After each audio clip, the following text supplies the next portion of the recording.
The hepatic system consists of the liver and all functionally related structures. The liver is unique among the abdominal organs in having a dual blood supply, the hepatic artery and the portal vein. Terminal branches of these join to form common capillary beds. Thus, a mixture of venous and arterial blood bathes the liver cells, also known as hepatocytes. The functional units of the liver are cylindrical structures called lobules, of which there are approximately 50 to 100,000 in the liver. Each lobule is organized around a central vein that empties into the hepatic veins, and from there into the inferior vena cava, which is a large vein that brings blood from the lower half of the body to the heart.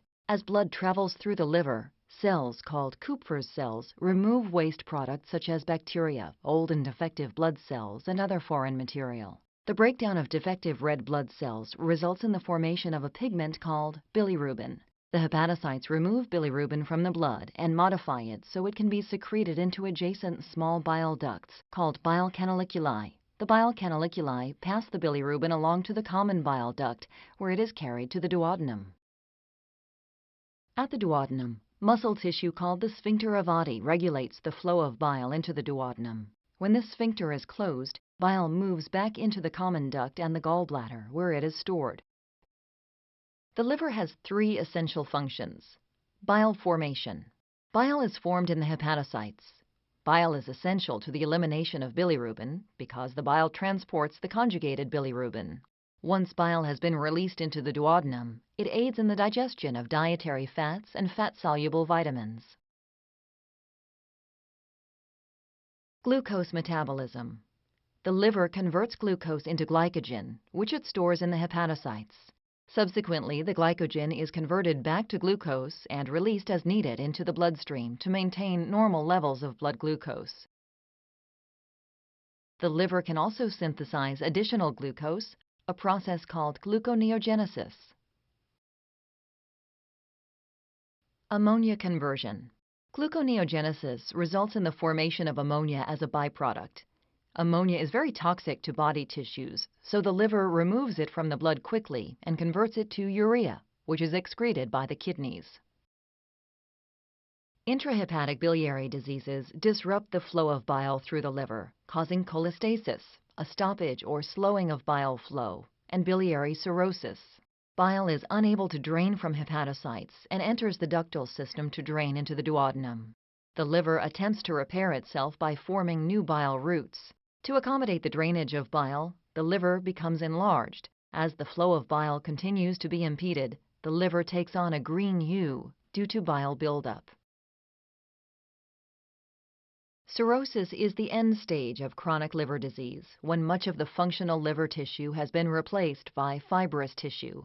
Primary biliary cirrhosis involves inflammation and scarring of small intrahepatic bile ducts, portal inflammation, and the onset and progressive scarring and destruction of liver tissue. The liver becomes enlarged and takes on a green hue because of the accumulated bile. The cause of primary biliary cirrhosis is unclear, although an autoimmune mechanism is suspected. Secondary biliary cirrhosis results from prolonged obstruction of the extrabiliary tree, that is, stones in the gallbladder, leading to liver enlargement as bile accumulates due to the obstruction. Patients with secondary biliary cirrhosis may benefit from surgical procedures designed to relieve the obstruction. Alcohol-induced cirrhosis has three stages. Fatty liver disease is a condition characterized by triglyceride accumulation in the hepatocytes. The liver becomes yellow and enlarges owing to excessive fat accumulation. This stage of alcohol-induced cirrhosis is reversible once alcohol intake has stopped. Alcoholic hepatitis, the second stage, is characterized by the inflammation and necrosis of liver cells. This stage of the illness is sometimes reversible. Cirrhosis itself is the final, irreversible stage of alcoholic cirrhosis, in which dead liver cells are replaced by scar tissue, leading eventually to liver failure. Scarring continues, and the liver begins to shrink as fibrous tissue replaces normally functioning liver tissue. This leads to portal hypertension and liver failure. Portal hypertension is excessively high pressure in the portal vein, It develops when resistance to blood flow into or through the liver is increased because of fibrosis and scarring of the liver, for example, due to cirrhosis. Blood begins to back up, leading to venous dilation in the esophagus and the legs and even the rectum. At the same time, blood pressure increases in the portal venous system. Blood that normally enters the liver via the portal vein begins to bypass the liver, depriving the hepatocytes of their ability to perform essential functions. Ascites is the accumulation of fluid in the peritoneal cavity and is one major result of portal hypertension. The blood that bypasses the liver is diverted to abdominal peritoneal vessels. Due to increased capillary pressure, fluid leaks out and into the peritoneal cavity.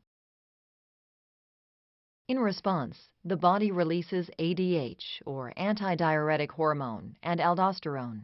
ADH conserves fluid by promoting reabsorption of water by the kidneys, and aldosterone works to increase the amount of sodium retained and thus increases water retention. Sodium and water retention increases, and fluid accumulation in the peritoneal cavity builds up even further. Often there are no symptoms of cirrhosis until the disease is far advanced. One symptom is nutritional deficiency. As the flow of bile into the duodenum decreases, the small intestine is less able to digest nutrients. Another symptom of cirrhosis is hepatocellular jaundice. Jaundice is a coloration of the skin, either yellow or greenish yellow, resulting from the abnormal elevation of the bilirubin concentration in the blood. Hepatocellular jaundice is the type of jaundice caused by the inability of damaged liver cells to clear normal amounts of bilirubin from the blood. Bilirubin also seeps into the person's urine, turning it pale and frothy, while the bilirubin level in stools is reduced. As a result, stools turn pale. Liver disease leads to the progressive scarring and destruction of liver tissue, the final stages of which are called cirrhosis. In cirrhosis, the flow of blood and bile is obstructed, leading to portal hypertension, resulting in ascites, nutritional deficiency, and hepatocellular jaundice.